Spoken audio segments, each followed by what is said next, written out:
officers, welcome to this session of the Economy and Development Select after summer recess. Hope you managed to have a little bit of downtime. I know obviously these current circumstances are really strange, although I think we're all sort of adapting to the new normal, although things are changing on a day-to-day, week-to-week basis. I know it's difficult, but hopefully you manage to have some rest time. Obviously, just to remind everyone, if they keep their microphones and cameras off, and the audio will pick you up as and when you'd like to come in. So just in terms of just going around in terms of introductions, I don't know how this is gonna work. If everyone puts their participants clip on that function, and you'll see that the list down there. And if we go down that list order and people introduce themselves. So Councillor Paul Pavian, I'm chair of this committee.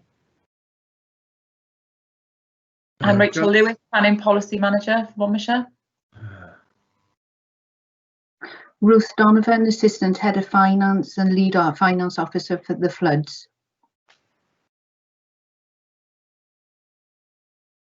I'm Jill Edge, I'm Senior Planning Policy Officer.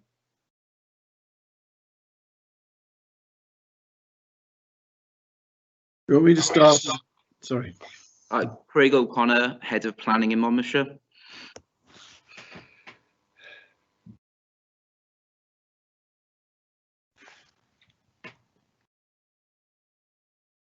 The other councillors want to introduce themselves?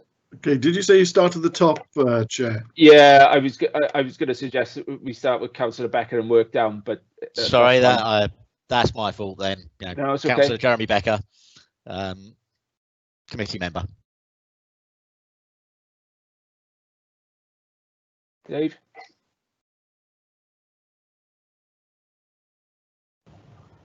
Oh, Alan, sorry. Is it me, Chair? Yeah, sorry, Alan. I got cut off in my prime there, but I'm back now. Councillor Alan Davis, Councillor for Green Lane Ward in Caldicot, and currently the Vice Chair of this committee. Thank you. Thanks, Alan. David?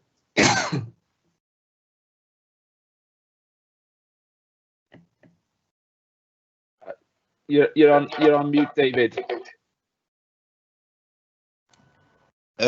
Councillor Dave Evans, member of this committee, and also the ward member for West End and Caldicot. Thanks, David. Richard? Councillor Richard Roden, member for Dixton with Osbaston in Monmouth, and member of this committee. Thanks, Richard. Brian?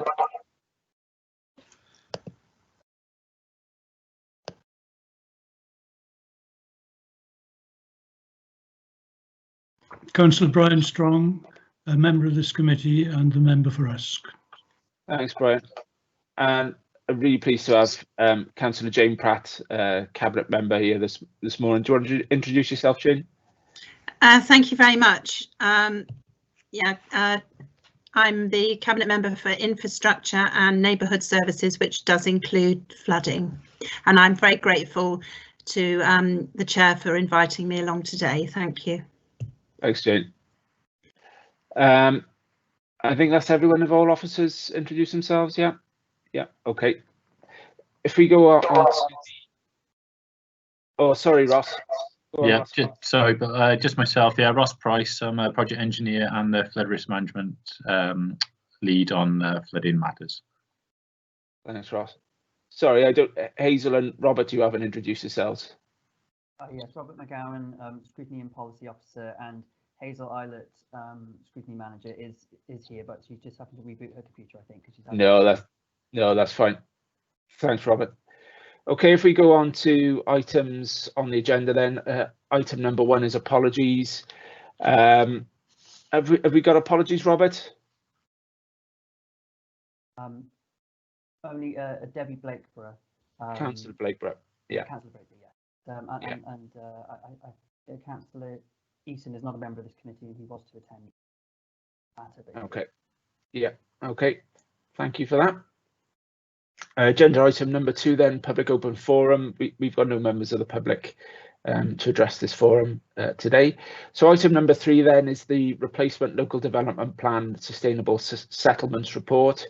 So it's the scrutiny of the policy report. So I've got Craig and Rachel. I think you're going to take us through this. Is that okay? Yep, that's fine, Chair. Thanks, Craig. I just need to put up a presentation quickly.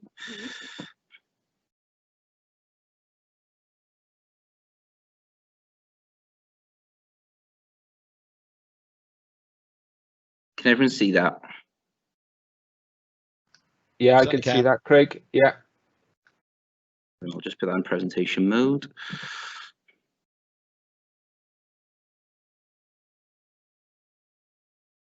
Yep, is that good? Yep. Great. Okay, then we'll make a start. Thank you, Chair, for inviting us to the meeting today. The reason why this sustainable settlement appraisal is coming to scrutiny was on the request of council members at the council meeting in March of this year, where the council did endorse to go out on consultation on the preferred strategy for the replacement local development plan. As councillors might be aware from an email that went out recently, the replacement local development plan is an ongoing process. Unfortunately, we've had to take a couple of steps back given the implications of the pandemic and also in the light of new evidence coming forward in terms of Welsh Government's population growth figures over the summer. So there will be a report going to council for members to fully consider in terms of the delivery agreement for the replacement plan in October. So there'll be more opportunity and time to discuss that timetable as a council. But as members are aware, the replacement local development plan does have a defined vision of ensuring that we create resilient, sustainable communities which are well connected and have great employment opportunities and less reliance on the car going forward. And that is the vision that's been set out for our replacement local development plan as we move forward. And part of that is ensuring that we create development in the right place and it is connected to our existing sustainable settlement and we build in the right areas within Monmouthshire. And this was echoed yesterday in a conference where the Minister for Housing and Planning, Julie James, was clearly outlining that we want all services for our citizens and our communities to be within an easy sort of walk, cycle from them. And obviously COVID has actually heightened this in terms of using local services, using your local shopping areas, having that connection to employment opportunities and having all the services you need in life within easy reach of yourself. And that is the way that we are going to create sustainable ways of living going forward. And Julie James was also outlining that development should fit like a glove onto existing settlements and should enhance them and ensure that we do provide that level of development and the right type of development for our communities. So sustainable placemaking is certainly the way that we need to develop going forward. And this sustainable settlement appraisal is there to identify the settlements which are potentially suitable to accommodate future housing and employment growth in terms of their location, role and their function. I'm sure in the papers that you've seen in the report, there's no surprise in terms of what's come out as our most sustainable locations, with 50% of our population living in our primary settlements of Abergavenny, Monmouth, Chepstow and Caldecott, and these are our primary settlements. So what we want to do today is just run through with you this methodology and how this work has been done. This work was originally done in 2018.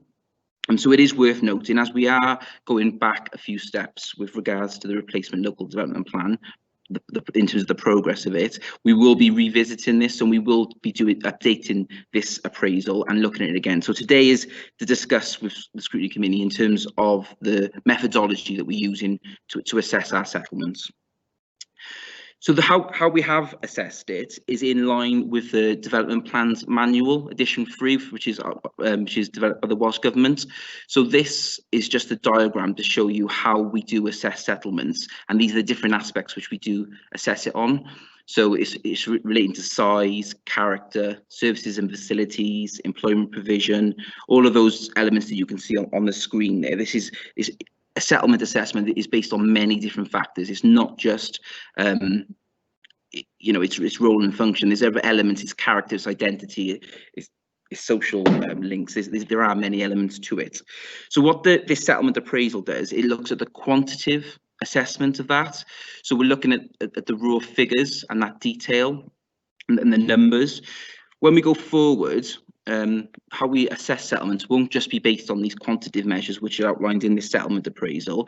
It'll also be based on qualitative data as well. So information as the replacement plan does develop, we'll be looking at qualitative data and speaking to our communities. So that'll be done as we go forward. In terms of the methodology as well, this was developed with the South East Wales Planning Policy Group. So as a region, they've agreed this approach to how we assess settlements.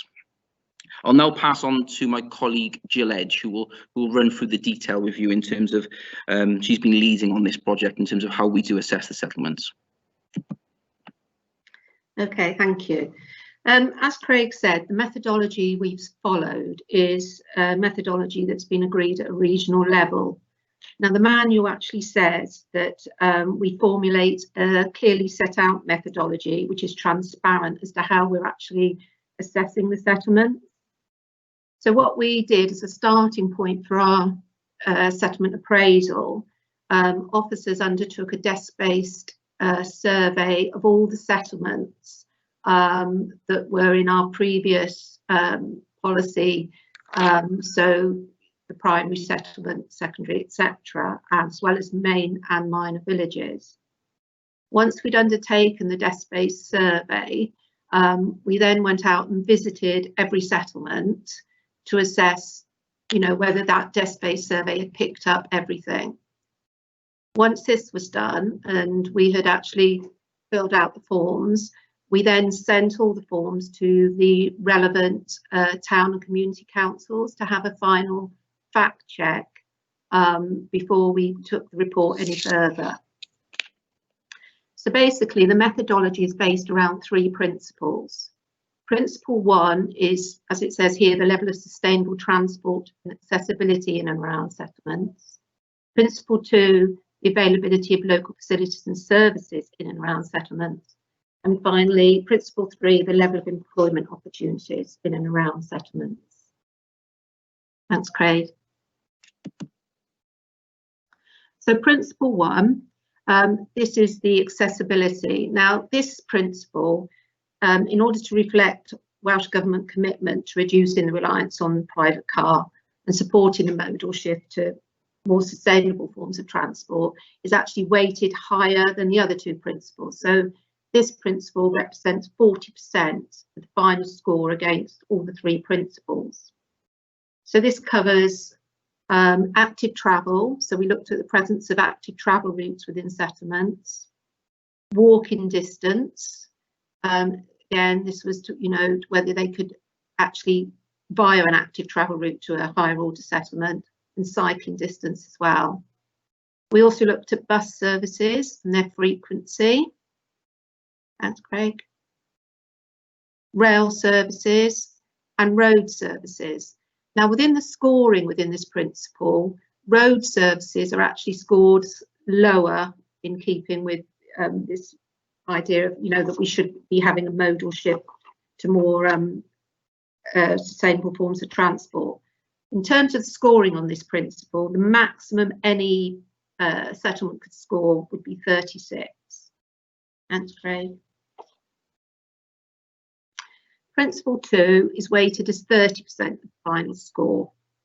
Now this one, the maximum you could score on this is 95 points. So if we look at the top, there's the presence of retail centres within or near a settlement. So obviously town centres, which in this case is the central shopping areas as the policy shows, has the highest number of points, and then local centres less, neighbourhood centres less, etc. And so the scoring goes down in terms of how far you are from a central shopping area. That's great. We then looked at the services and facilities. Now, these services and facilities are any services and facilities within a settlement that are outside the central shopping area. So we're not double counting. Now, on this part, the maximum any settlement could score is 65 points.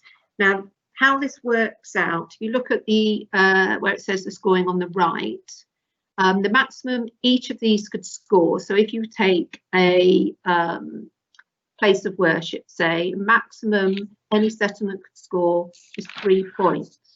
Now, this would only be if there were more than 3 places of worship within that settlement. If there were 2 to 3 places of worship within the settlement, they would score 2 against that. If there was 1, 1. And obviously if none, none. So each of those individual things was scored, provided they were outside of the central shopping area. Thanks, Craig. And then finally, you've got broadband connectivity. So if there is broadband connectivity, they got 5 points. And then depending on the download speed, they could achieve additional points depending on the level of the download speed. That's great. Finally, we had third principle, and this again was weighted to represent 30% of the final score. Now, because of the difficulty we had in sort of doing quality, we just did actual the things like under the policy, the protected employment site within a settlement, the identified under the policy business industrial site or mixed use sites within a settlement. And then outside of that, the settlement could gain extra points if they had another B1, B2 use within the settlement outside of those policy definitions. And then obviously, if there weren't any locally, again, it was a distance thing to a protected employment site. Then the manual also says that you should take into account the size of the settlement. So how we did this is say once we had actually done the principles, weighted them all, we then added additional points for each settlement depending on the size of settlement. The size of the settlement was worked out by looking at, because obviously some of these settlements are very small and can't be picked up through official statistics. What we actually did for the very small settlements, we actually counted the number of houses within the nucleus of a settlement and applied the household size rate from the 2011 census. So if a settlement was too small to be picked up with official statistics, we did it that way. Obviously, the larger settlements, we have official published statistics for their populations. This then, once we'd done the methodology, this then gave us a draft sustainable settlement hierarchy. Those settlements, obviously at the top, the primary settlements, were those that scored the highest on the hierarchy, and then going down to secondary, Sevenside, and then your smaller settlements. As well as doing this, we also did some cluster analysis, which is how we ended up with Llanfoist, with Abergavenny, and obviously our Sevenside settlements. Planning Policy Wales does advise you to look at clusters of settlement and look at settlements that have functional links between each other. So when we actually did this and looked at it, we found out that, you know, some of these settlements were clustered together. They had functional links between them. There was transport links between them, and people did move between these settlements.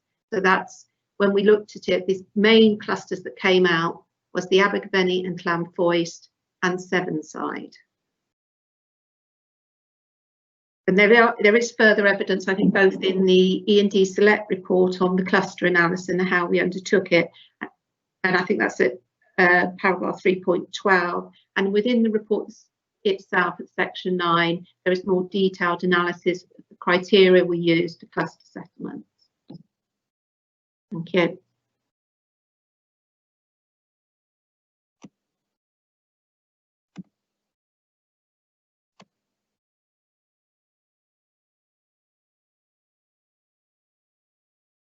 That's the end of the presentation, Councillor Pavia.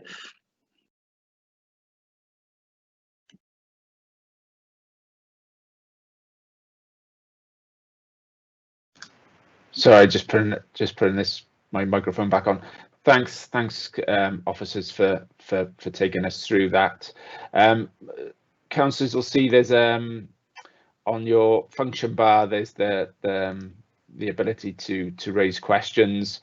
So if you want to raise questions on that, obviously press that, so it will alert me to who wants to speak and in what order. So I've got Councillor Richard Roden first. Councillor Roden. Thank you, Chair, and thank you, officers, for a very interesting presentation. I noticed that the diagram that you showed had 12 topics to be considered, and the scoring system applied to 4 of these: service and facilities, employment provision, size of settlement, and transport opportunities, but it misses out quite important things such as infrastructure capacity. So I just wondered, should the system have some negative points to reduce scores if negative issues exist? For example, in Monmouth, we have a service issue with a lack of sewage capacity, and we have less car parking than most of the larger settlements. And we have quite a lot of queuing issues currently with the one-way street in Mono Street. So we are getting negative issues. This is not represented in the scoring system. I just wondered if perhaps if it should be. Thank you.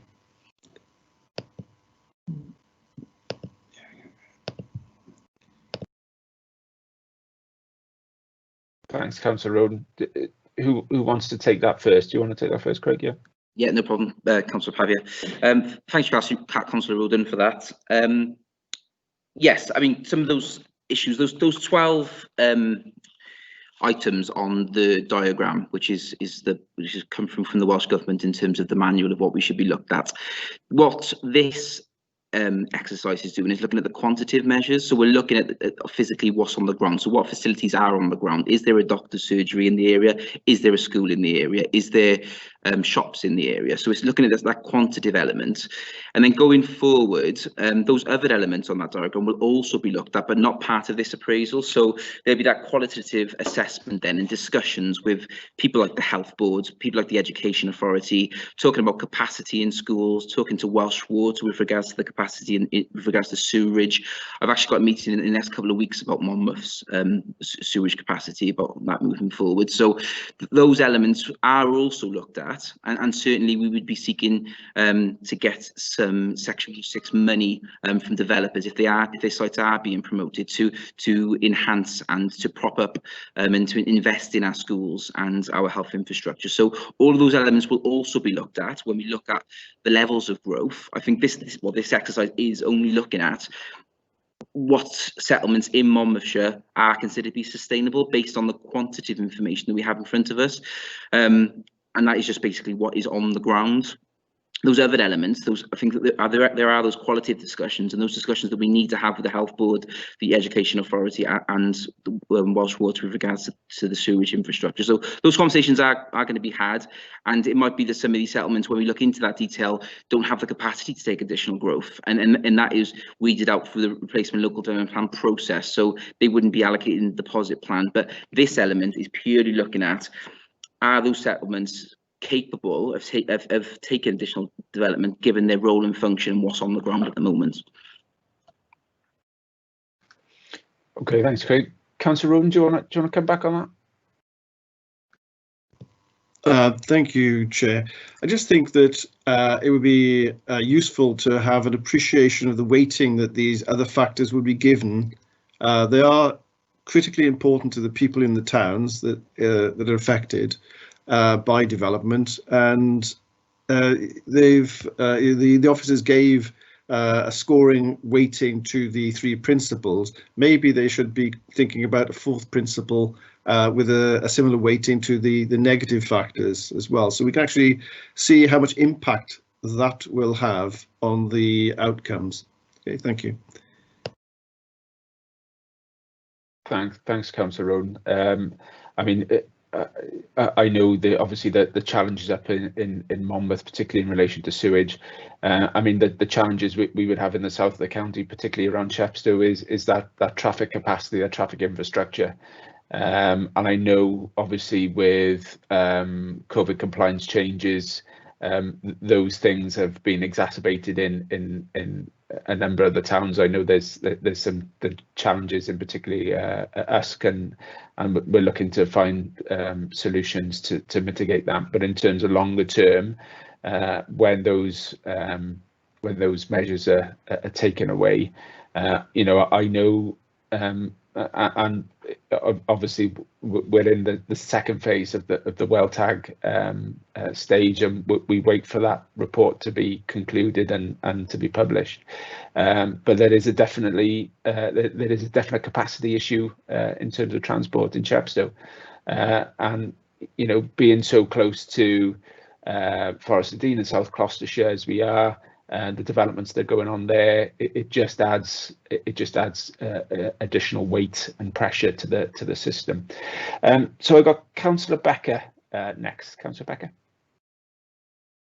Thanks, Chair.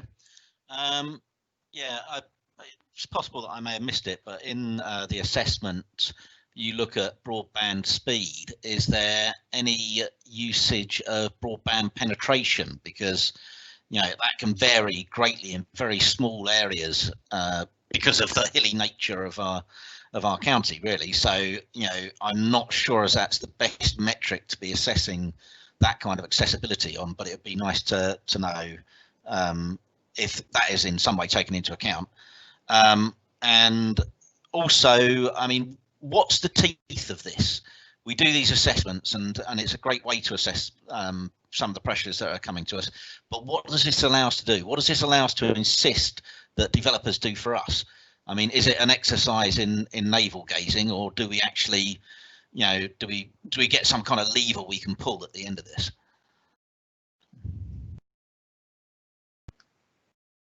Thanks, Councillor Becker. Craig, do you want to respond to that?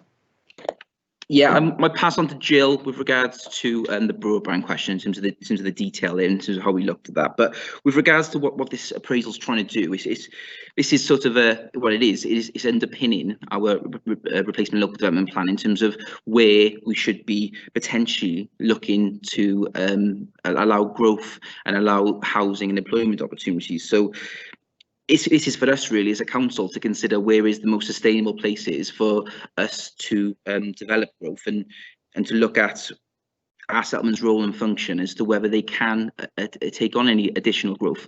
And I think from some of the earlier comments, I think we have to remember that growth is positive as well as, so those elements, those negative elements that we have been discussing in terms of you know, traffic problems that some towns and settlements are experiences, these developments and growth can bring the need to enhance areas, you know, to get the traffic reviewed and to put things in place which actually enhance areas. From the last local development plan, I was speaking to someone last week where a local doctor's surgery was going to close, but because of the housing growth in that area, it was able to be retained for that community. So the housing developments do ensure that some services are retained and kept open, and that's certainly obviously what we want to do in terms of keeping those local businesses going and our local areas thriving. So yeah, this work is underpinning for the next replacement local development plan, which settlements are sustainable, and then looking at if they do have the potential to grow. Then, Jill, do you mind expressing Councillor Becker's question with regards to the broadband element? Yeah, no, I mean, we didn't look at penetration. I'm not sure that we looked what other authorities had done, and I don't think anybody's done that. I'm not quite sure how we could do that. I mean, we did do speed, and I say that was based on information that we were able to get and at the time, and as I say, we will be updating that, and I don't know if how much difference there will be now to there was when we did the original survey. But as to penetration, I'm not actually sure how we would assess that, how we could actually measure that. If there are, sorry to come back in, but if there are any ideas in terms of how we look at penetration, I said we are going to be looking at this again because we're going backwards a couple of steps. So if there are any, if Councillor Becker has any ideas regarding that, we'll be happy to look at that potentially. It sounds like something that might be worthwhile. So yeah, we're happy to explore things like that. Sure. I mean, at its most basic level, I would say you look at how many people Openreach believe that they've lit up in the area for fibre. I would look at fibre to the cabinet versus fibre to home, and how many homes are served by those cabinets. There are ways of trying to assess the sort of reach, if you like, of Openreach. But yeah, I mean, if I think of any others, I'll certainly let you know. Essentially, though, coming back to what teeth does it give us, it's good to know which communities are sustainable, and it's good to know what we want built there. But what we're essentially saying is that unless we have the political will to enforce what we want built there, this really is just an exercise in telling us what should be there rather than what we want to demand of developers.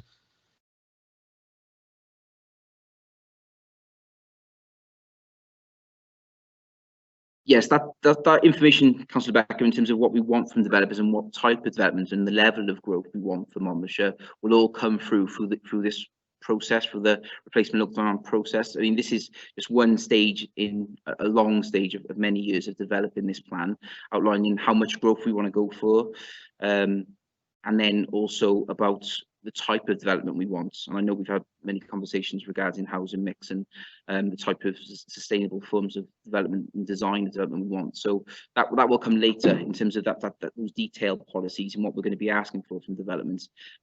This is just the first one of the first steps really in terms of where in the council, where are those areas which are most sustainable and where can we potentially have additional growth.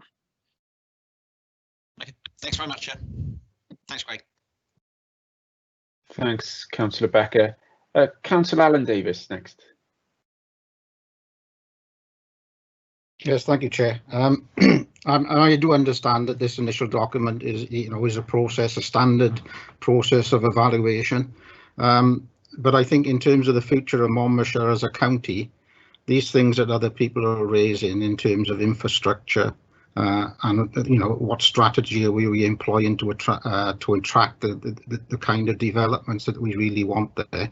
And we all know what the essential elements of sustainable communities are, but just identifying sites is probably, in my opinion, we've had the answer we expected to have, and it's less important than these other elements about making sure that when we develop a strategy, we know what we need to put in place in order to have a sustainable community, and what strategy we have for attracting the right sort of employers there, and putting all the necessary infrastructure in.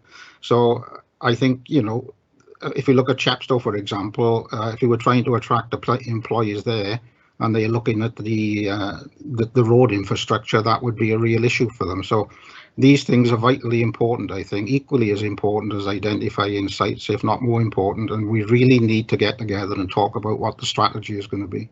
Thank you, Chair. Thanks, Councillor Davis. Craig, do you want to come back on that? Yeah, I mean, I would agree with Councillor Davis in terms of we need a holistic approach to this. It's not the plan is about growth, is about housing, it's about employment, it's about ensuring that we build in the right place, and it picks up on exactly what Minister in the Senate Julie James was saying yesterday in terms of we need to ensure that people have access to all those services within easy reach. Should be able to go, and this is all coming obviously on the back of COVID as well, in terms of this local distinctiveness. You've been able to go to a local hub to work for the day, for instance, and be able to collect your parcels. And there's loads of conversations being had about being more local, having that sort of balance, that work-life balance, and being able to go to your job and go to recreation, have access to, you know, Monmouthshire has a beautiful countryside and access to recreation and leisure facilities, and I think that's the, you know, we want to enhance our existing settlements, and that's what it's about. And those active travel links, I agree with Councillor Davis in terms of, you know, we really need to think about it, and this is why when we're developing this plan, it needs to be based on robust evidence, and when we do ensure that we do build in the right place and enhance our existing communities and settlements. Councillor Davis, did you want to come back? Yeah, I need to say, Chair, that, you know, we got time. We need to get this right for the future, I think, of this authority and for the county in general. Thank you. Thanks, Councillor Davis. Craig, obviously the one issue you sort of flagged up at the start of the presentation was in terms of data. Now, we've been working on data here that's a couple of years old, and I don't want to put you on the spot because you're probably going through the updated information that's come from Welsh Government. What is that new data saying? Just have you got some sort of headlines in terms of is it going to substantially change the methodology?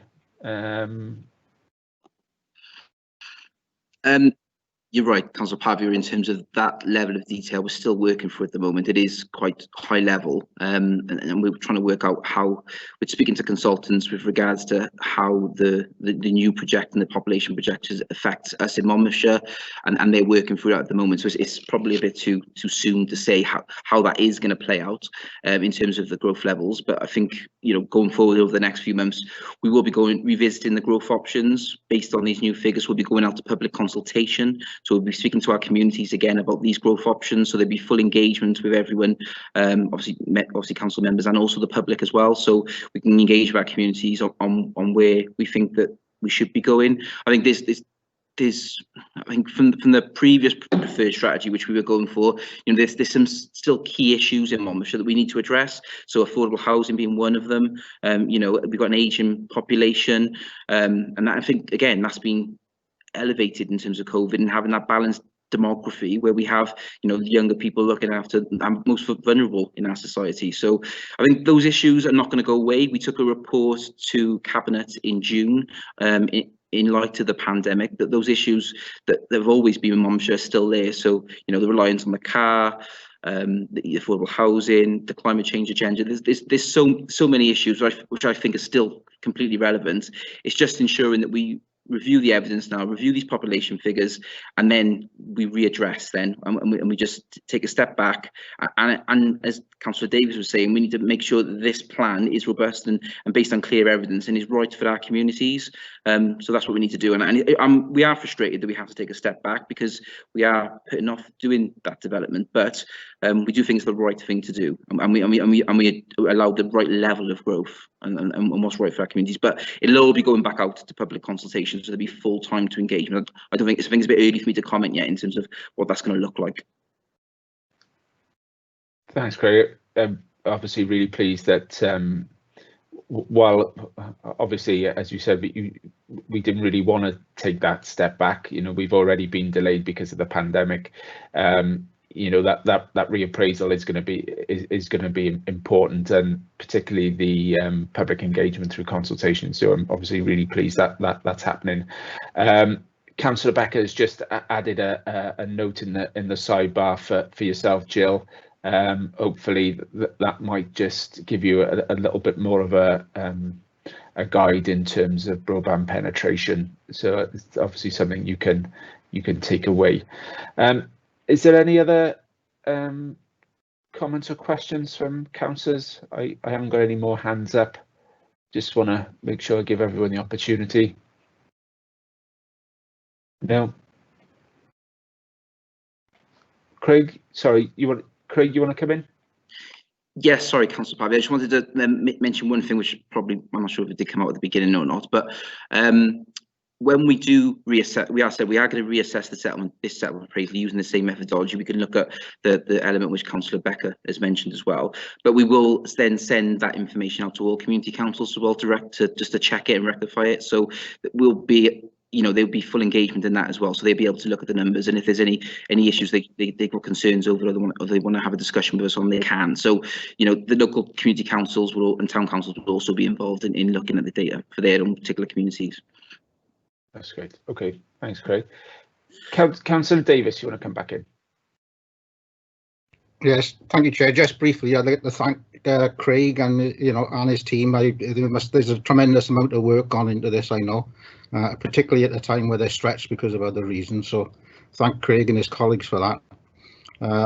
But I would also like to highlight, particularly with yourself as the chair and the cabinet member that's listening here, that it's vitally important that we design a strategy and that we get the right people around the table to do that, because otherwise, as they say on Games of Thrones, words are wind.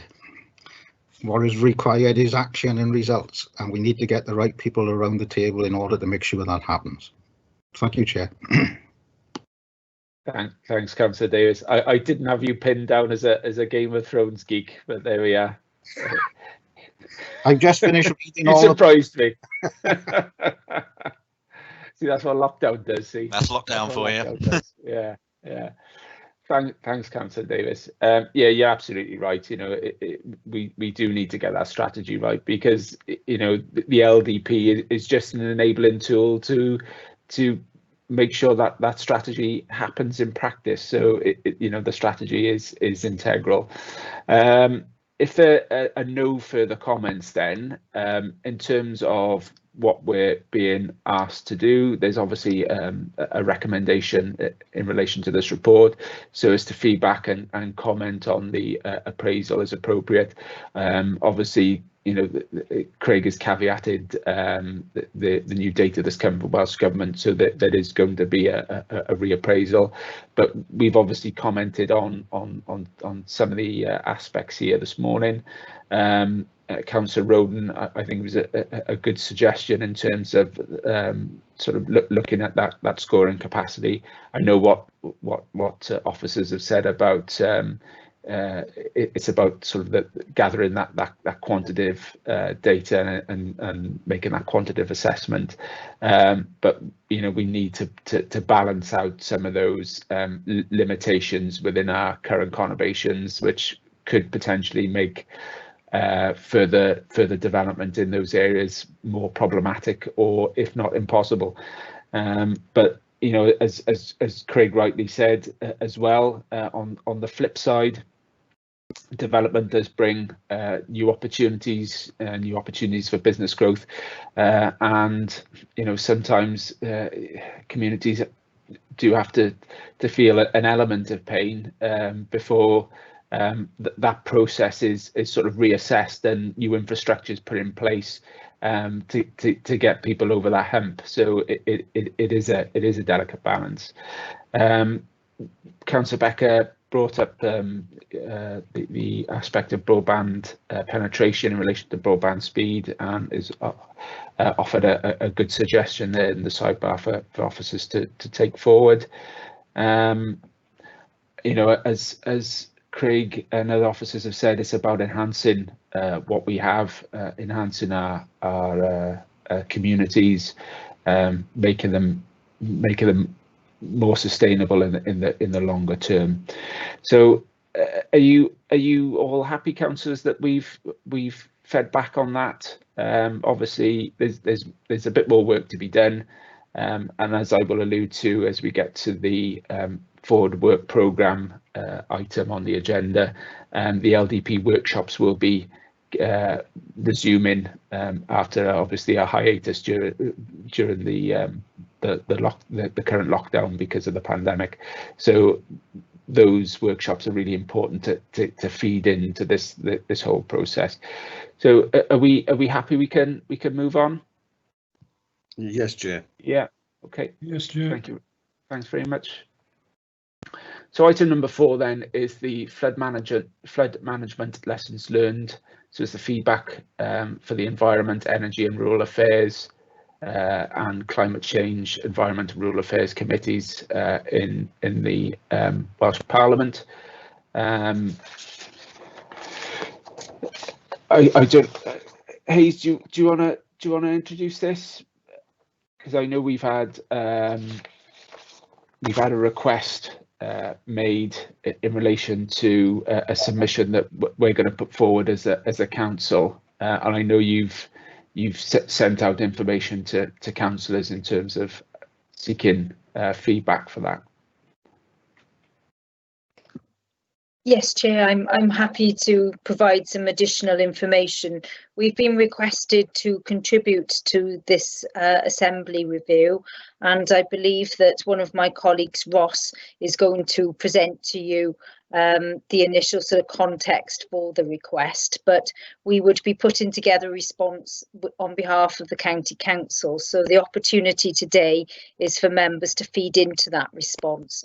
This has been extended to all members, but I haven't received any other contributions, Chair, than an expression to sort of speak on behalf of some of the people that are present today, additional members that have joined today's meeting. So I think we should pass to Ross, and Ross can present to you the sort of inquiry and the context behind that, Chair.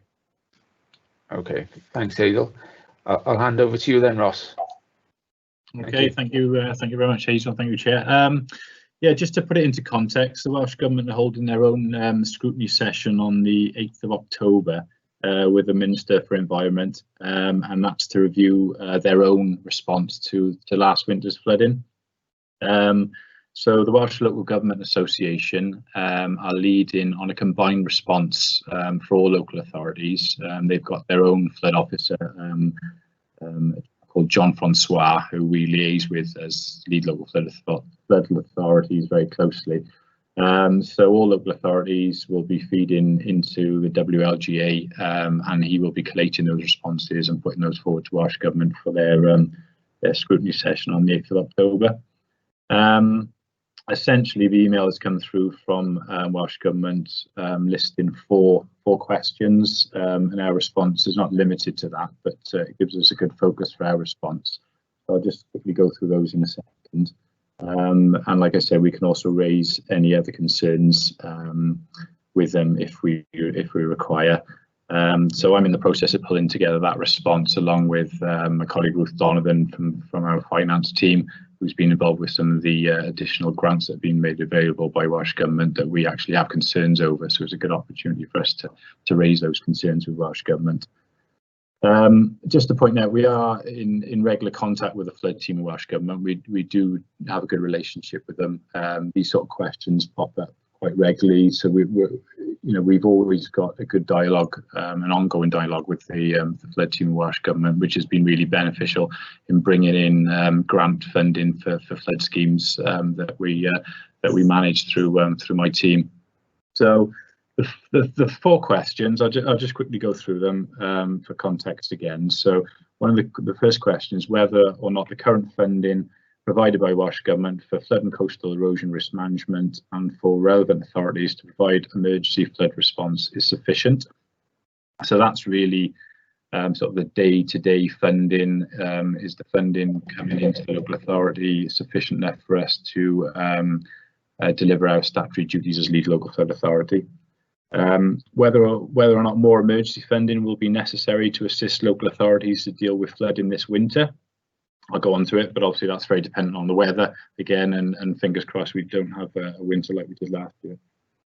Whether or not local authorities are sufficiently supported to recover from a major flooding event, undertaking any necessary investigations and make changes needing to make the risk of a recurring event. So that is more focused around the recovery phase, which we're still in and we're likely to be in for a long time after last winter's flooding, because last winter it really felt we had 30 years worth of flooding over one winter. You know, it all came at once, which has put a massive workload on us, which we're currently working through now, and like I said, will be for a long time. And then finally, how effective the Welsh Flood and Coastal Erosion Committee is in providing an advisory and coordinating role to Welsh Government. So just going quickly back to that first question then, whether or not the current level of funding provided by the Welsh Government is sufficient for local authorities to provide an emergency flood response. So we, as a lead local flood authority, have statutory duties under the Flood and Water Management Act to manage flood risk. That flood risk that we manage is from ordinary watercourses, groundwater and surface water flooding. The Risk Management Authority for main river flooding, which is what hit Monmouthshire greatest during last winter, from the Wye, the Monnow and the Rivers Esk, is managed by Natural Resources Wales. So that's a really important point to note out. We're quite limited what we can do in terms of actioning things and delivering schemes that are affected by main river flooding. We're really we're always nipping at the heels, so to speak, of Natural Resources Wales and trying to push them to get things done. So we get a revenue funding pot of £105,000 a year. And that's to deliver our statutory functions under the Flood and Water Management Act. Those include delivering all of our activities which are set out in our flood risk management plan and local flood risk management strategy. We've also got statutory duties to undertake asset maintenance and inspection, recording and mapping those assets, undertaking flood investigations, keeping up to date with training and software. Most notably, though, from January 2019, we became what's called the SUDS approving body, which deals with drainage matters on new developments. So the drainage element has been taken from the planning system now and is dealt with by us as the SUDS approving body, which is a separate application process. That's been a massive drain on resource, and we haven't had additional funding to cover all the costs with that. So this is a really good opportunity for us to highlight the limitations the current level of revenue funding have, and hopefully an opportunity to set out what we think we require going forward to deliver all of our statutory duties. As a team, we're all fully up to capacity in terms of workload. There isn't any slack to drop on to major flooding events, which is something that's really come out of this sort of review.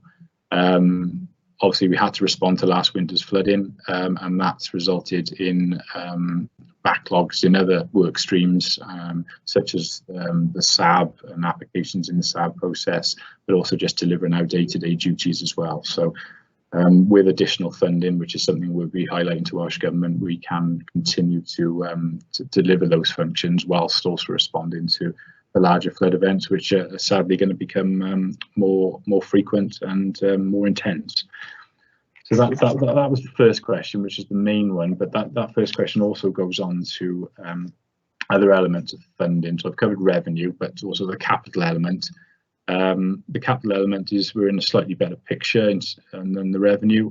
So the capital funding covers all of our flood schemes which we promote. So typically we have a flood event, we go out and investigate the sources of the flooding, the mechanisms of flooding, who was affected, and then we would then put in a funding application to Welsh Government to deliver a flood scheme, whether it's hard engineered schemes such as flood walls, etc., or property level protection, your flood doors, your flood barriers, etc. And we've been really successful in recent years in getting that funding. So we haven't really got too many issues with that. Obviously, the last winter's flooding has resulted in a significant increase in the number of schemes that are required. It's really brought to the fore long-standing historic issues.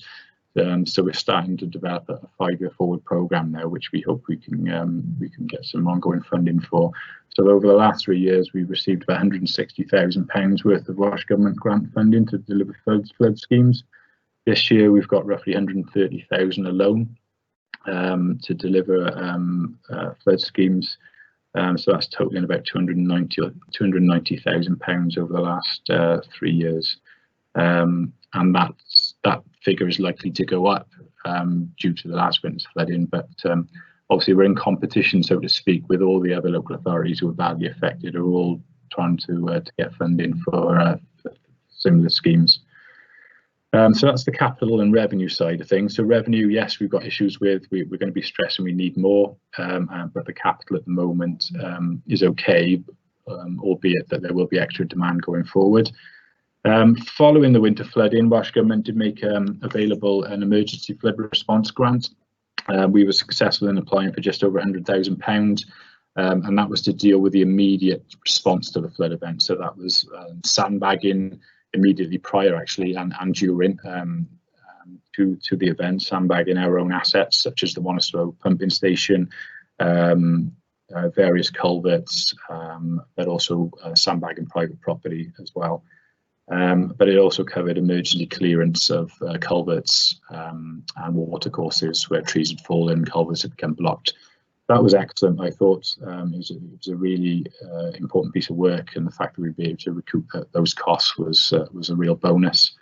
The next element of funding was a grant which Welsh Government made available to residents who were affected by the flooding, and this was to cover some of the clean-up costs. It was limited to £1,000 for people without insurance and £500 for people with insurance. So this covered essentially just the initial clean-up, so the removal of white goods and carpets and those sorts of things. Again, a really important grant, which was well received. As a local authority, we had to administer that grant, so we had to go out and check that those properties were actually flooded, which my team were responsible for. So that was a huge strain on our resource. But then call centres then had to deal with members of the public ringing up and applying for that funding. So again, it's a significant resource implication for those teams, which we haven't been able to recoup any costs for. So we'll be highlighting that as well in our response. The major piece of funding was the Emergency Financial Assistance Scheme funding, which was the EFA grant. That was split into two phases, so the response and the recovery. So I might be an opportune time actually to bring in Ruth from Finance, because she's been covering that, if that's okay, Chair. Ruth. So Ruth has been dealing with the two elements, the response and the recovery, and this is probably the main element where we've found difficulties, and we'll be reporting those back to Welsh Government. So if that's okay, Ruth. Yes, that's fine. Thank you very much. Yes, the Efa scheme, it's not an automatic entitlement for a local authority. It has to be activated by the Welsh Assembly Government for a particular event. So they did activate the scheme for the floods in February, and certain thresholds then apply. So the 1920, our threshold was £313,000. So we have to spend up to that amount before we're even eligible for any assistance. And any money received over that £313,000, we then receive 85% of that. So again, the authority has to find 15% of that fund. Now, there are terms and conditions that come along with this fund, and the main issue for us was that the indications we were getting from Welsh Government at the time was that they were going to be flexible with the funding.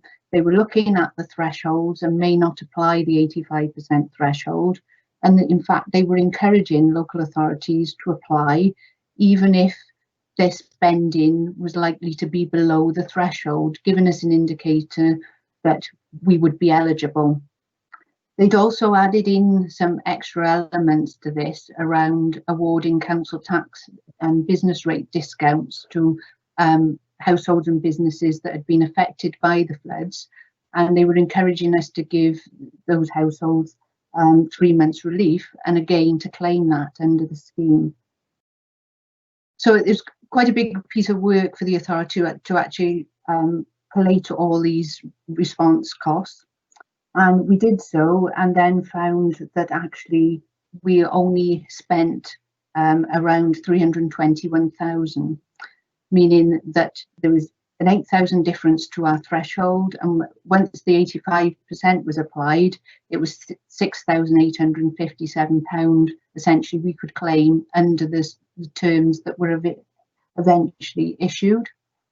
So overall, it was very disappointing because the actual terms and conditions that we received for the grant were actually the standard ones. There was nothing different there.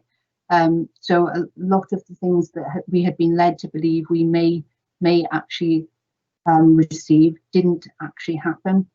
I think the general feeling across Wales that it was a bit of a pointless exercise with very little funding coming out of that.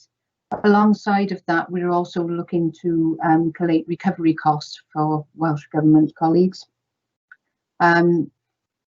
We identified that there's about £8.8 million of costs over 3 years for the Monmouthshire that we're going to incur. We have only recently now, in the last couple of weeks, received indication that we will get some of that funding, around 2.3 million for 2021. So essentially, we have a very short window to spend that money. It's not an ideal time of the year to be resurfacing roads, that sort of thing. And unfortunately, it has come with very little information as to whether we can slip any of this money into next year if we don't spend it. If we don't spend it, will it be lost to us? So there's a lot of questions still there for us around that funding. So overall, quite disappointing. Thanks, Ruth. Thanks, Ruth. If it's okay, Chair, shall I just go through the remaining questions just very quickly if we've got time? Thank you. So that's covered off the first element and the first question, which really is around the financial side of things. The second question, whether or not more emergency funding will be necessary to assist local authorities to deal with flooding this winter. Yes, obviously we hope the winter flooding is nowhere near what we experienced last year, but I think last winter really highlighted the limited resources we've got as a flood team, then as the lead local flood authority, to respond to these events whilst keeping everything else ticking over. But also our highways teams and our grounds teams as well, who are out there sort of front line early hours in the morning trying to deploy sandbags and check assets and clear water courses. So we will certainly require additional financial support if we have another wet winter and frequent flood events such as we did last year. So we will be stressing that as well. One issue with the emergency financial support last year, that initial piece of funding that I mentioned of £100,000 was that the cost had to be incurred and claimed by the end of the financial year, which is an all too often thing, which causes us huge issues. You know, the flood event occurred mid-February. It continued on into the early March with Storm Jorge. Our operations guys were still frantically trying to run around trying to clear water courses and culverts, way past the end of that financial year. By which time that pot of money had disappeared. We then tried to claim it back through the EFAS response phase, which Ruth has highlighted that we were unsuccessful in recouping some of those costs. So it needs looking at, and something we'll be highlighting strongly in our response. The third question, whether local authorities are sufficiently supported to recover from a major flooding event. So again, that hinges around the financial side, which we covered in the EFAS element really. But it also goes on to say, and to undertake any necessary investigations and make changes needed to manage the risk of a recurring event. So those investigations and changes is something that that my team deal with as the lead local flood authority, like I said, through the promotion of flood schemes. So we're looking at many flood schemes now, which involve the surface water elements, groundwater and ordinary water courses, and are pushing NRW almost on a daily basis, it feels like, to progress matters with the various major flooding issues that we had across the county. One of the major issues that we had during last winter was the issue around private flood defences and private flood bunds, which tend to be in very rural areas. I'm talking most notably about a private flood bund in Llanweneth, which protects the floodplain along that area, numerous properties, farms and caravan park. One at Prioress Mill Lane and also one in Llanbaddock. So these are large earth bunds which have been put in a long time ago. Llanweneth probably about 100 years or so ago. There's more recently, but all of these defences are not currently managed by Natural Resources Wales, ourselves, or any authority. So they're not subject to regular inspections or maintenance. They probably haven't been designed to any sort of standards.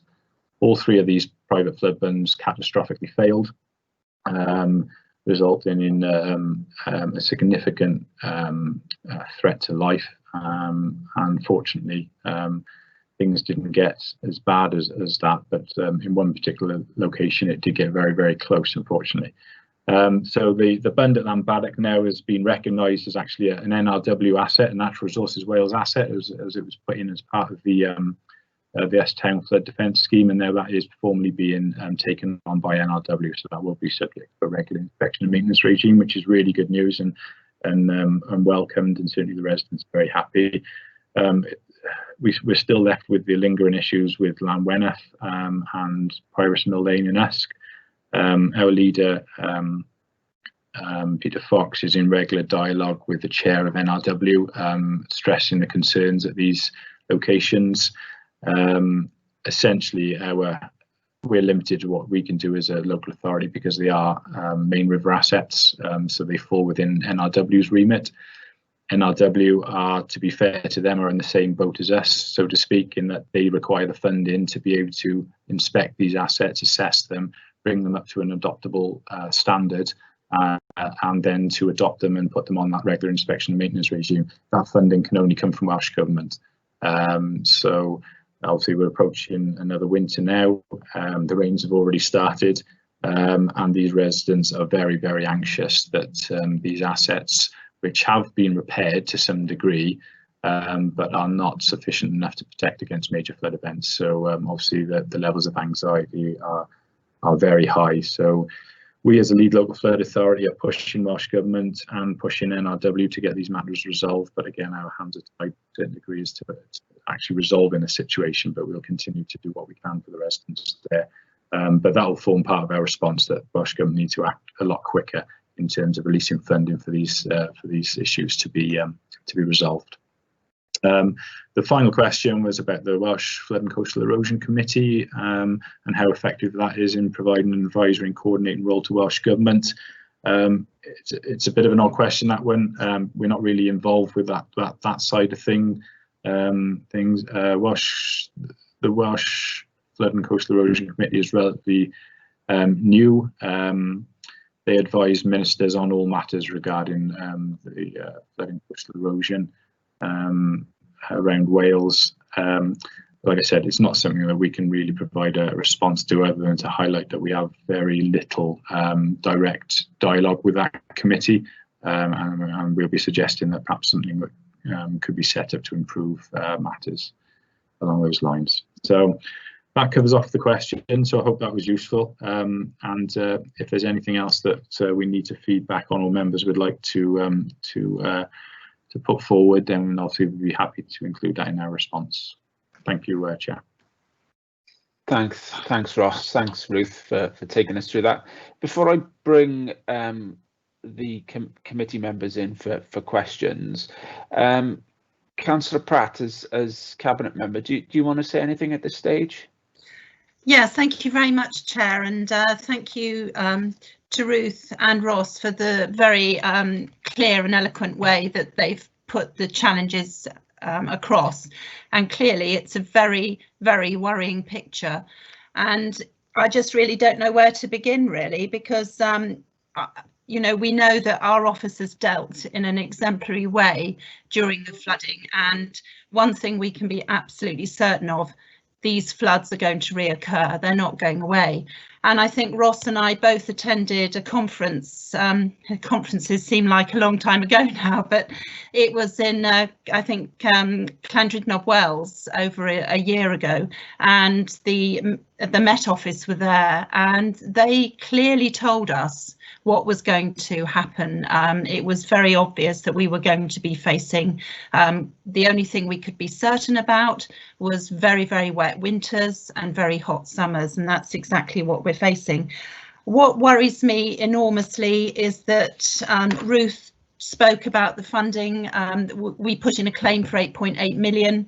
We have been told that we've got 2.3 million, which is a good news story for this year, but it's incredibly difficult for us. We can't start work for the other money because there's no guarantee that we'll get it from Welsh Government. It would be very easy for us to really want to crack on with some of the work that needs to be done, and then for Welsh Government to turn around and not provide us with that funding, which is going to leave us really exposed.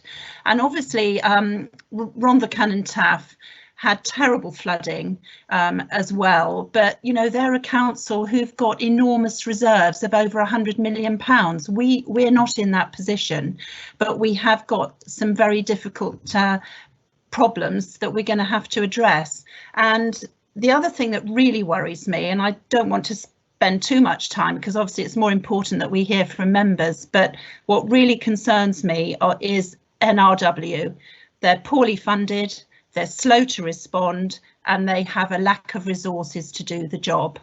And you know, this is in Wales. I think the way that flooding occurred and the impact of it was very frightening. And the other thing that hasn't been mentioned is the coal levels, because where I am in Llanelli Hill, I had very worried elderly residents, and I had to walk up, and the whole of the old big pit, the Blaenavon quarry, which comes right across to where I live, went across and watched the water coming up from the old tips. It was really frightening, and the water was just everywhere. So you know, we're not ready. If we have another flood like that, it is going to be really very worrying situation. And I'm really pleased that Welsh Government have asked for our response, because you know, we've really got to have much better funding and be better prepared next time, but we need the resources to do that. So that's really, I think I don't think I need to say any more than that, but not knowing whether we're going to get the money next year is extremely worrying for us, and it does mean that we can't crack on with the work that needs to be done. Thank you very much, Chair. Thank you, Councillor Pratt. I'll move into questions now from members. I've got Councillor Alan Davis first. Yes, thank you, Chair. I mean, I have to agree with a lot of what Councillor Pratt has said, because as Ross is aware, we had flooding in my ward in Castledy Estate, quite extensive flooding there. I have to say that the response from MCC employees was absolutely fantastic. Out of the agencies that I contacted, I spent many hours there through the night. I would say that MCC had the best response, and Welsh Water were pretty good. We didn't have much support of anybody else. But I think, you know, we've hit the nail on the head in terms of fundings, particularly with Natural Resources Wales, because as Ross will testify, I've been chasing Ross, and he's been chasing Natural Resources Wales. I don't want to go into the details about my ward, but I think the principle is, if they are underfunded, it costs us money, because if they are underfunded, then that makes flooding worse than it need be in many cases, and therefore the case needs to be put forward very vigorously to the Welsh Assembly, or the Senedd now, that that we must be adequately resourced, and so must Natural Resources Wales. It's very easy to criticise Natural Resources Wales, but like the rest of us, if they're under-resourced, there's a limit to what they can do. And we all know that these events are going to be more frequent than they were previously. That's what all the predictions are telling us. So we really need to get Welsh Government to respond and resource these things correctly, because ultimately, as an authority, we'll reach the stage where we just can't cope. Thank you, Chair. Thank you, Councillor Davis. Councillor Strong next. Thank you, Chairman. Thank you, Ross, for that presentation. It was really illuminating. Living in Usk, obviously, that was badly affected during the flooding. Over the years, the build-up in the river, both north and south side of the bridge, there are little islands there now which probably are holding back the flow of water. I just wondered, I think NRW are responsible for dredging the river, and I just wondered whether the funding might become available for them to do that, because obviously as the water flows back, so the brooks that feed into the river, the doors close, and the water flows back and affects a lot of buildings. I just wondered if you could tell me whether NRW are responsible for that.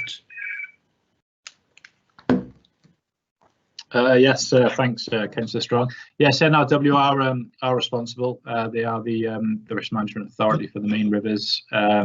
So they don't routinely dredge rivers. I know it's been a hot topic over recent years about actually dredging rivers, but unless you dredge a river right the way to its outfall, you're simply creating a low spot in the river, which will naturally fill back up full of gravel. But they do remove accumulations of gravel. So I'm aware of the islands that have formed over the years above upstream and downstream of the S10 bridge. So certainly something I can approach NRW with and see if they can inspect those locations and with a view to removing those. I'll take that back. Okay, thank you very much. Thank you, Chair. Thank you, Councillor Strong. Any other councillors wanting to raise anything?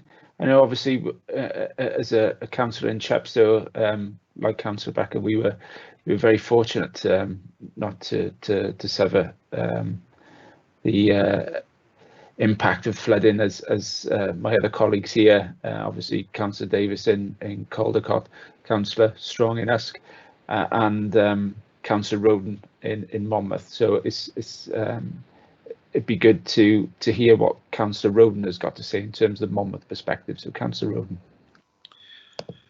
Thank you, Chair. I would like to say a huge thank you to MCC. The staff were fantastic. In Monmouth, we had the worst floods in living memory. There were households that were flooded out, and the staff of the council supported them incredibly well. They were so appreciative. The people of Monmouth raised over £5,500 as to help the relief fund. I think that indicates how we felt at the time. The picture that you paint of poor funding is a worry, and I strongly support your efforts to squeeze out as much money from the Welsh Government as possible.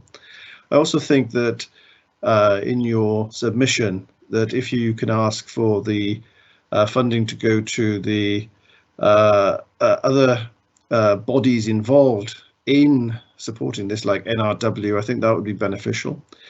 Speaking at a more local level, the TAN 15 regulations probably need to be looked at again if we're having these wetter winters constantly.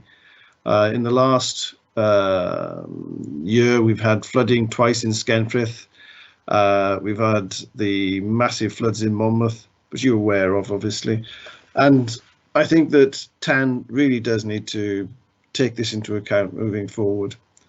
Secondly, something to consider from a planning perspective, if houses are being regularly flooded, does there come a time when we shouldn't be reinstating them, but returning the flooded floodplain areas into meadows? That's another aside really from your main point.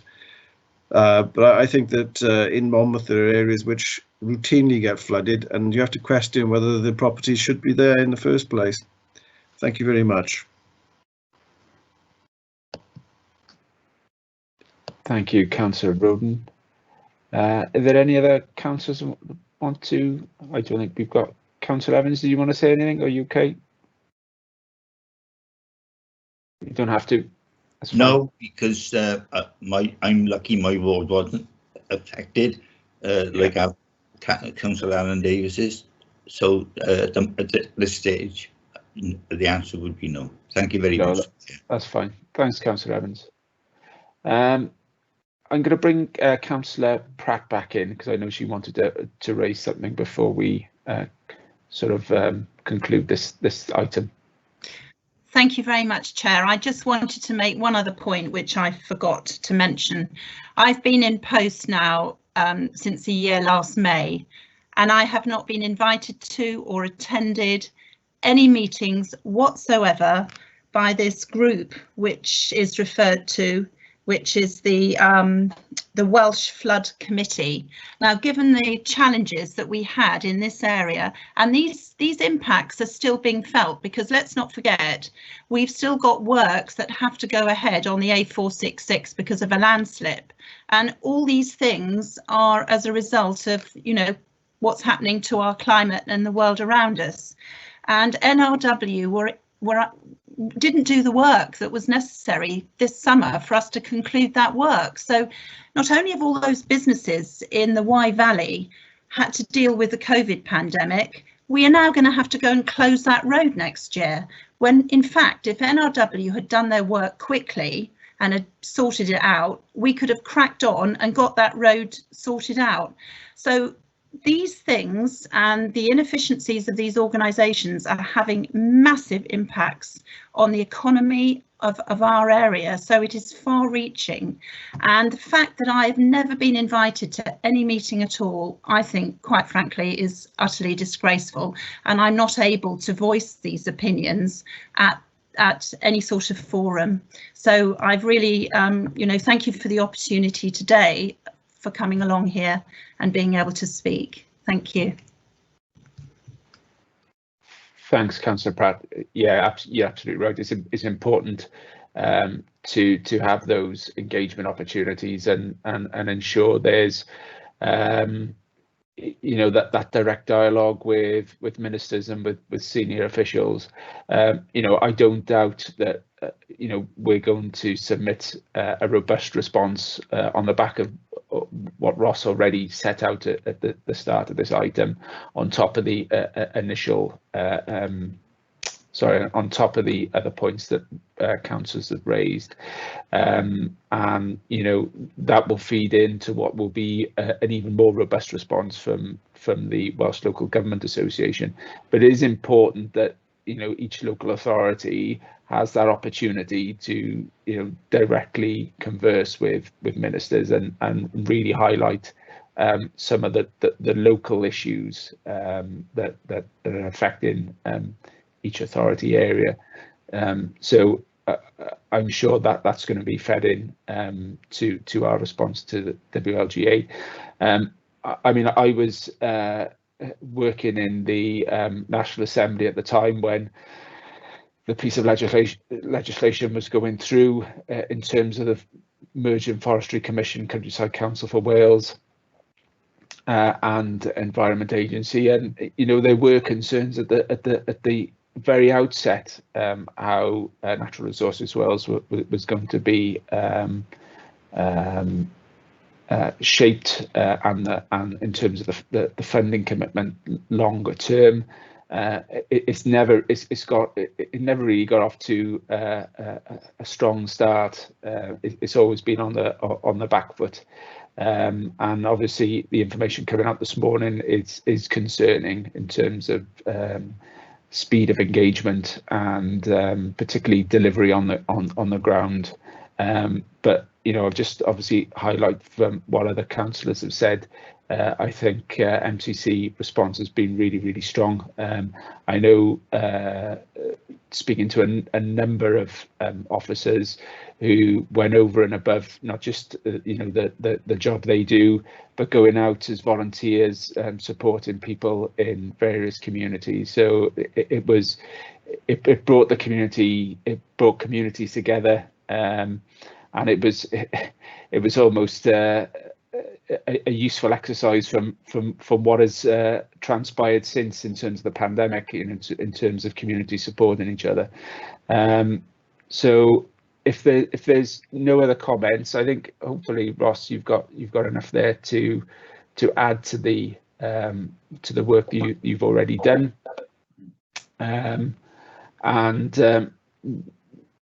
Is there any other opportunity in terms of other councillors? Because we can flag this up again. I know you're up against the deadline. What is your ultimate deadline that you've got to get this back to the WLGA? By close of play tomorrow, I believe, is the tomorrow.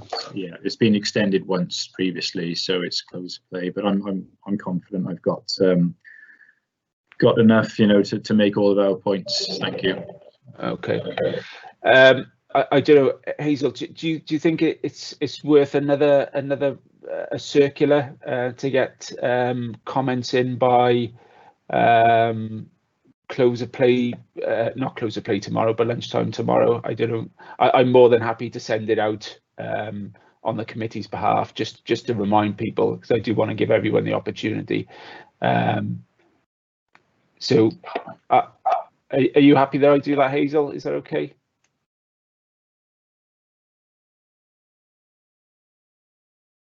I'll take that as a yes. I'll take that as a yes. So I'll do that on behalf of the committee. I'll send that round robin out to get people to comment by lunchtime tomorrow, which will give you a few more hours just to see if there's anything that's been glaringly missed. I don't think there is, to be honest, in terms of what you've already set out, Ross. So thanks very much. Thanks for bringing that to us today, and thanks, Ruth, as well, and thanks, Councillor Pratt, as well, for your insight on this. We'll move then to the next item on the agenda, which is agenda item 5, so the Economy and Development Work Programme.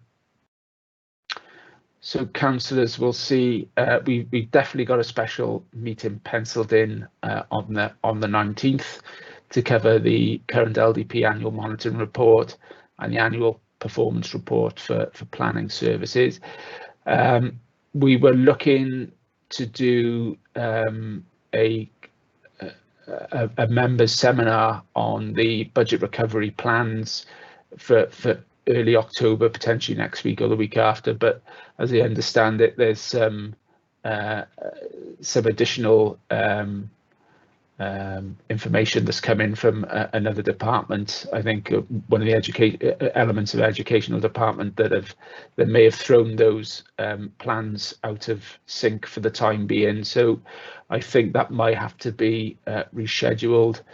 And obviously we've got a special joint meeting with Stronger Communities in relation to car parking at some point in October, hopefully the back end of October.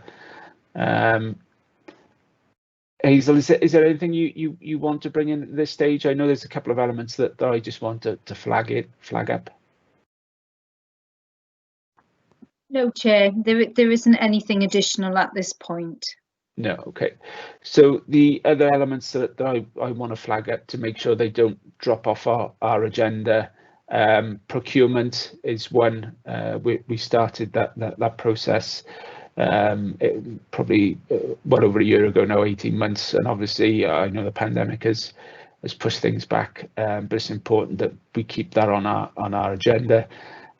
Cardiff Capital City deal is another element. I attended the Joint Scrutiny Committee, must have been about a fortnight ago now, and you know, like other organisations, public organisations in Wales, they're going through a reset process in terms of scrutiny. So the Joint Overview Committee is going to have a workshop just to look at its terms of reference again and scope, because there is a gateway review in terms of the first 2 to 3 years of the programme, which is coming next spring. Not to say that no work has happened over the past 6 months because of the pandemic. A huge amount of work has happened, and Kelly, as the programme director, presented that to us, and it was a good session actually in terms of scrutinising some of the work that's already taken place. But there's a huge amount of work that needs to be done between now and that first gateway review next spring, so that needs to be on our agenda as well. One of the elements of that you'll probably see in the minutes that we looked at one of the meetings earlier in the year was the local government funding formula. You know, obviously in current circumstances, you know, it's not a priority issue, but we could potentially be a host committee for that wider seminar, wider council seminar. But I'd be interested if colleagues feel we should hold that, or we could pass that on to another committee. Business development and tourism particularly in light of the pandemic, I think needs to come back. I know there's been constant reviews with the cabinet member. Councillor Greenland has been working with all the town councils and local council representatives on the COVID changes, and obviously looking in terms of recovery, what that means for the business and tourism sector. So I think we're going to have to factor that in at some point.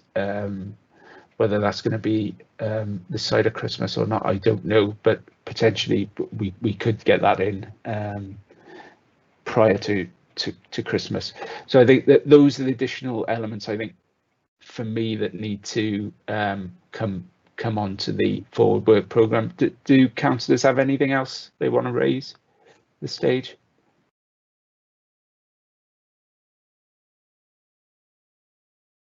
Councillor Devi?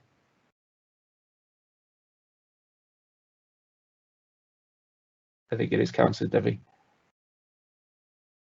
Welcome, David, if you can hear me.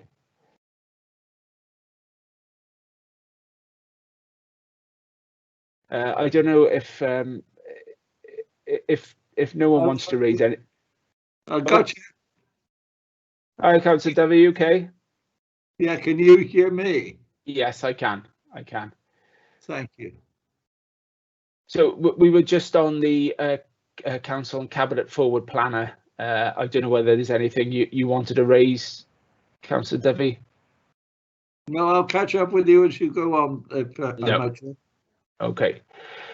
Item 7 then is to confirm the minutes of previous meetings. So we've got 2 sets of minutes here. We've got the 30th of January meeting, and then we've got the joint select on the 21st of July. Are there any issues with those minutes, or can I get colleagues to move and second those?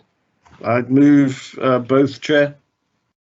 Councillor Roden, thank you for moving. Do I have a second? Second, Paul. Councillor Strong, thank you very much. If everyone is in agreement, I'll take that as a yes.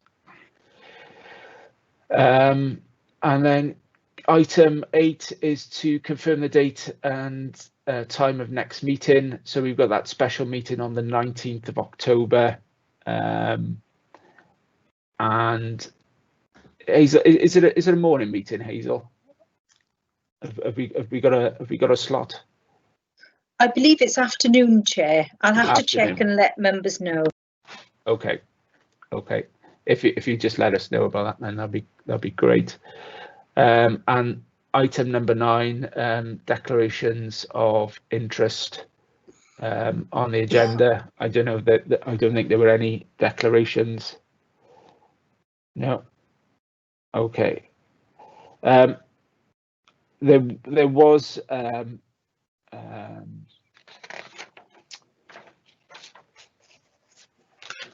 just look at my paperwork. Where is it? Where's it gone? There it is.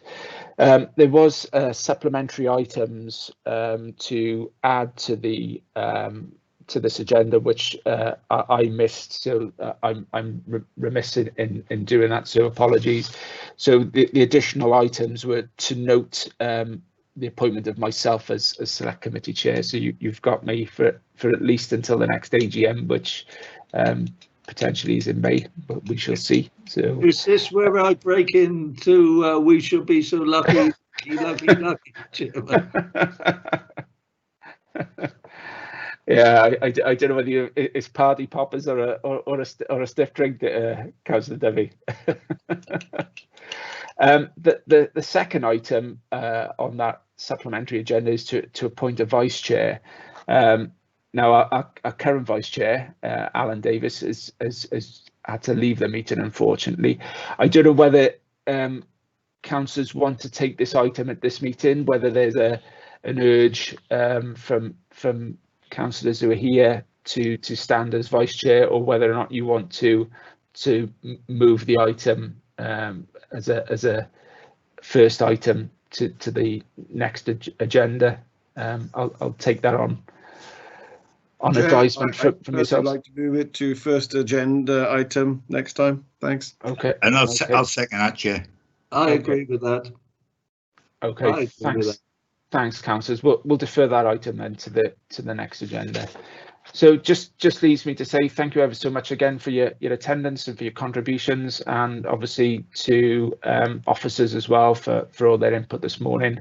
And we'll see you on the 19th. Thank you very much. Thank you very much. Thank you, Chair. Thank you, Chair. Bye bye. Thank you. Sorry to be so late, Paul.